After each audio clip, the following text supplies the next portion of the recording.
Dear Esther, I have lost track of how long I have been here and how many visits I have made overall. Certainly the landmarks are now so familiar to me that I have to remind myself to actually see the forms and shapes in front of me. I could stumble blind across these rocks, the edges of these precipices, without fear of missing my step and plummeting down to sea. Besides, I have always considered that if one is to fall, it is critical to keep one's eyes firmly open.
Donnelly reported the legend of the hermit, a holy man who sought solitude in its most pure form. Allegedly, he rode here from the mainland in a boat without a bottom, so all the creatures of the sea could rise at night to converse with him. How disappointed he must have been with their chatter. Perhaps now, when all that haunts the ocean is the rubbish dumped from the tankers, he'd find more peace. They say he threw his arms wide in a valley on the south side, and the cliff opened up to provide him shelter. They say he died of fever 116 years later. The shepherds left gifts for him at the mouth of the cave, but Donnelly records they never claimed to have seen him. I have visited the cave and I have left my gifts, but like them, I appear to be an unworthy subject of his solitude.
Those islands in the distance, I am sure, are nothing more than relics of another time, sleeping giants, somnambulist gods laid down for a final dreaming.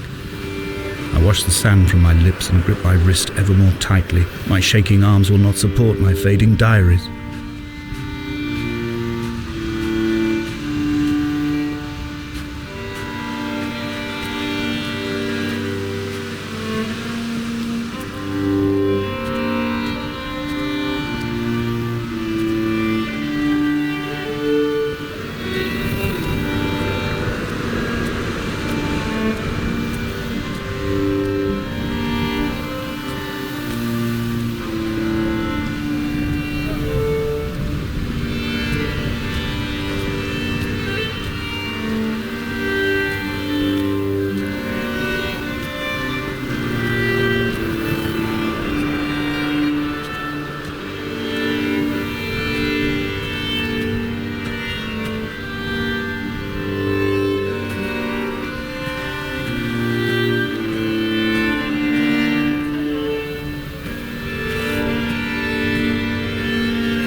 Donnelly's book had not been taken out from the library since 1974.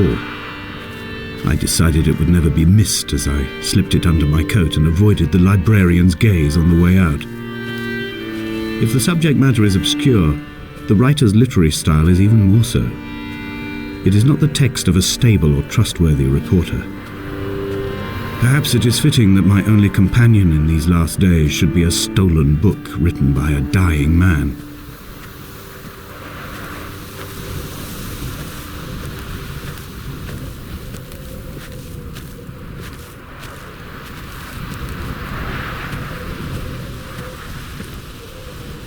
When someone had died or was dying, or was so ill they gave up what little hope they could sacrifice, they cut parallel lines into the cliff, exposing the white chalk beneath.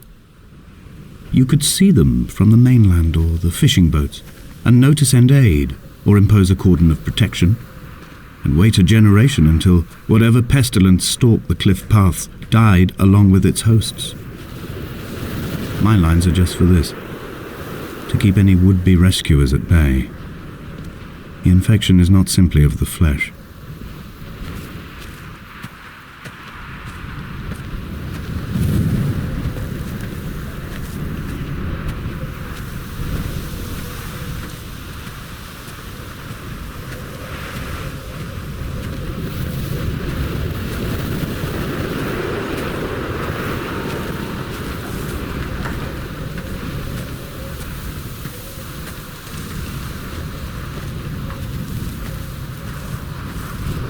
They were God-fearing people, those shepherds. There was no love in the relationship. Donnelly tells me that they had one Bible that was passed around in strict rotation. It was stolen by a visiting monk in 1776, 2 years before the island was abandoned altogether. In the interim, I wonder, did they assign chapter and verse to the stones and grasses, marking the geography with a superimposed significance that they could actually walk the Bible and inhabit its contradictions?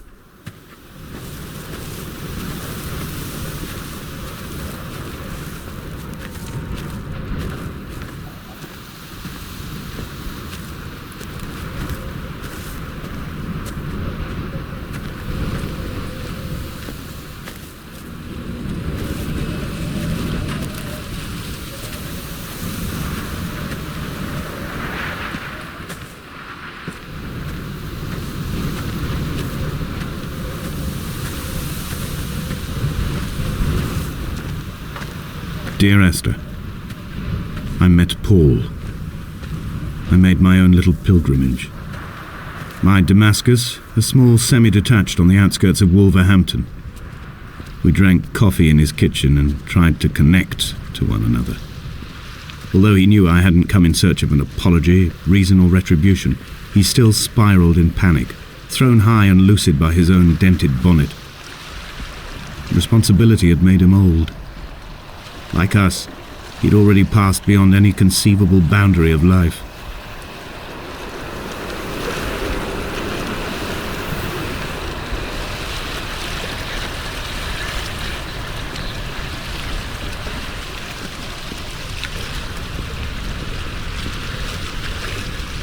find myself increasingly unable to find that point where the hermit ends and Paul and I begin. We are woven into a sodden blanket, stuffed into the bottom of a boat to stop the leak and hold back the ocean. My neck aches from staring up at the aerial. It mirrors the dull throb in my gut where I am sure I've begun to form another stone. In my dreams, it forms into a perfect representation of Lot's wife, head over her shoulder, staring along the motorway at the approaching traffic in a vacuum of fatalistic calm.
He still maintains he wasn't drunk, but tired.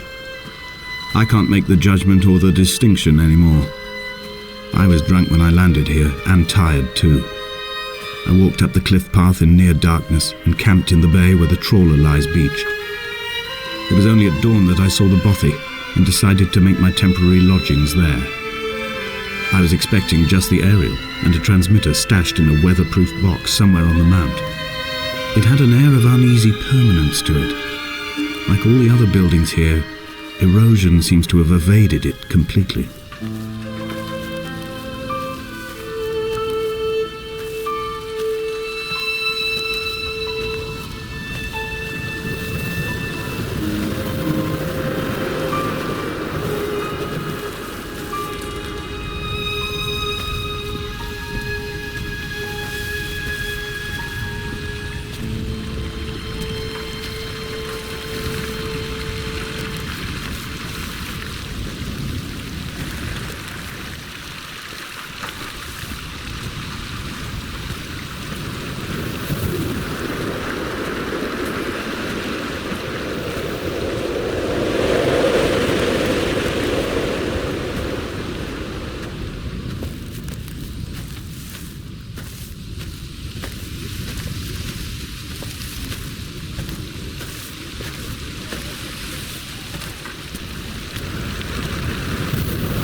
Dear Esther, I have now driven the stretch of the M5 between Exeter and Bristol over 21 times.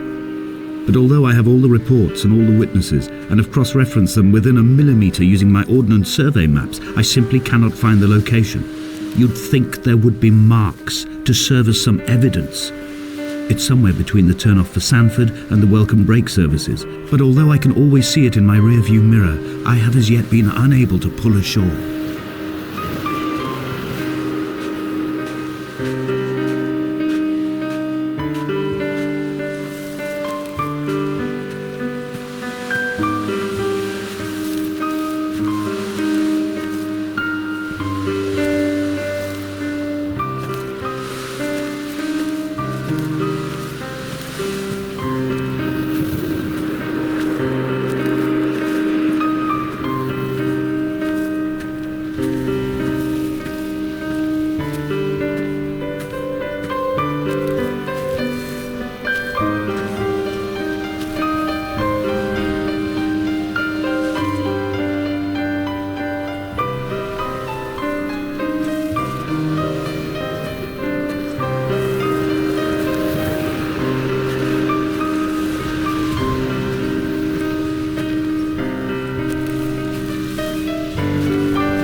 An imagined answer phone message. The tyres are flat, the wheel spins loosely, and the brake fluid has run like ink over this map, staining the landmarks and rendering the coastline mute, compromised.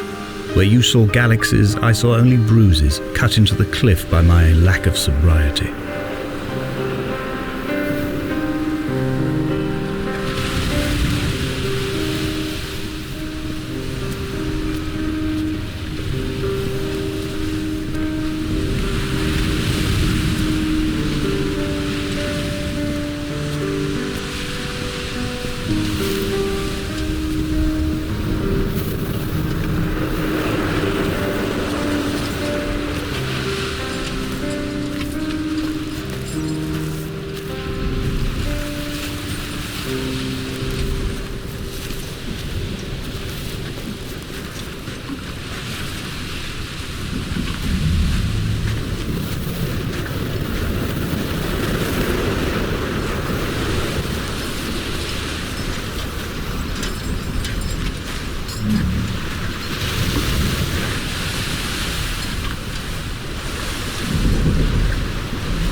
There must be a hole in the bottom of the boat.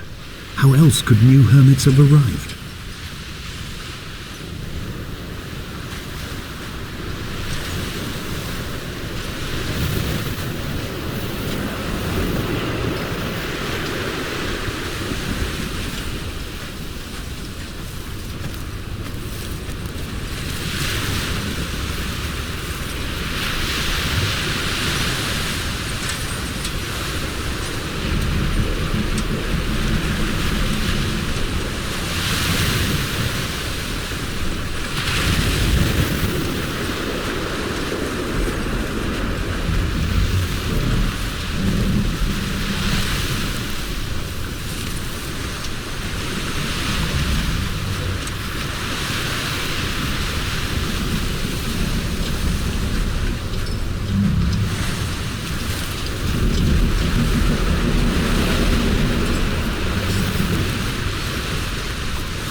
I had kidney stones and you visited me in the hospital. After the operation, when I was still half submerged in anesthetic, your outline and your speech both blurred. Now my stones have grown into an island and made their escape, and you have been rendered opaque by the car of a drunk.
begun my ascent on the windless slope of the western side.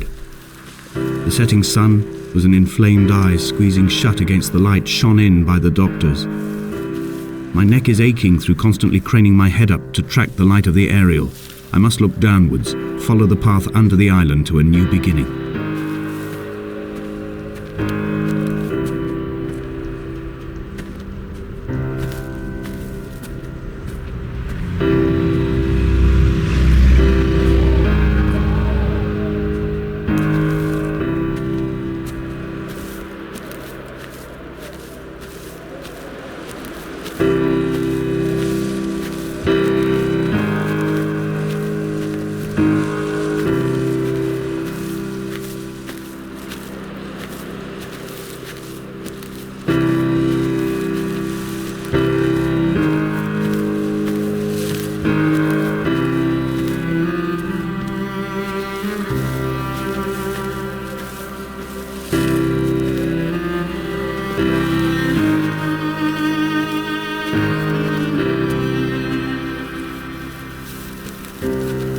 The bothy was constructed originally in the early 1700s.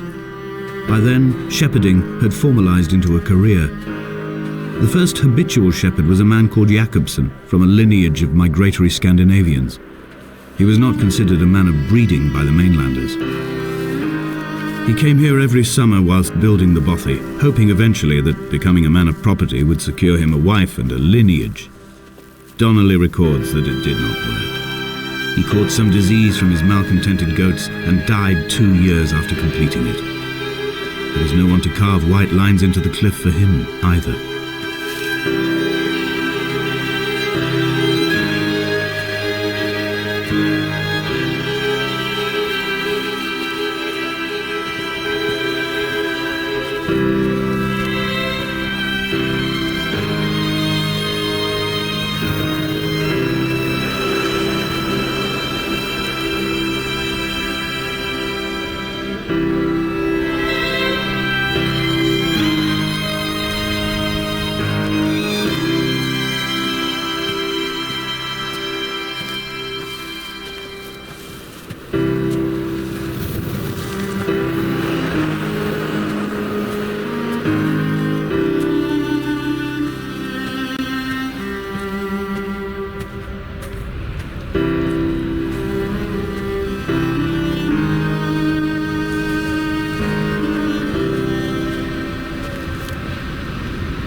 When the oil lamps ran out, I didn't pick up a torch, but used the moonlight to read by. When I've pulled the last shreds of sense from it, I will throw Donnelly's book from the cliffs, and perhaps myself with it. Maybe it will wash back up through the caves and erupt from the spring when the rain comes, making its return to the hermit's cave. Perhaps it will be back on the table when I wake. I think I may have thrown it into the sea several times before.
He left his body to the medical school and was duly opened out for a crowd of students 21 days after his passing. The report is included in my edition of his book. The syphilis had torn through his guts like a drunk driver, scrambling his organs like eggs on a plate. But enough definition remained for a cursory examination, and, as I suspected, they found clear evidence of kidney stones. He's likely to have spent the last years of his life in considerable pain. Perhaps this is the root of his laudanum habit. Although its use makes him an unreliable witness, I find myself increasingly drawn into his orbit.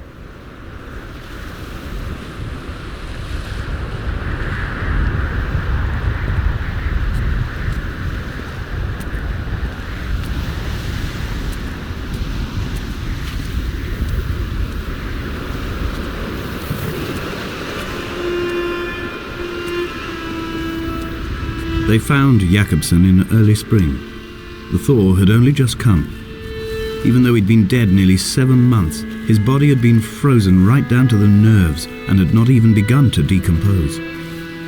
He'd struggled halfway down the cliff path, perhaps looking for some lost goat, or perhaps in a delirium, and expired, curled into a claw right under the winter moon. Even the animals shunned his corpse. The mainlanders thought to bring it home unlucky. Donnelly claims they dragged it to the caves to thaw out and rot, but he is proving an unreliable witness.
Climbing down to the caves, I slipped and fell and have injured my leg. I think the femur is broken. It is clearly infected. The skin has turned a bright, tight pink, and the pain is crashing in on waves, winter tides against my shoreline, drowning out the ache of my stones. I struggled back to the bothy to rest, but it has become clear that there is only one way this is likely to end. The medical supplies I looted from the trawler have suddenly found their purpose. They will keep me lucid for my final ascent.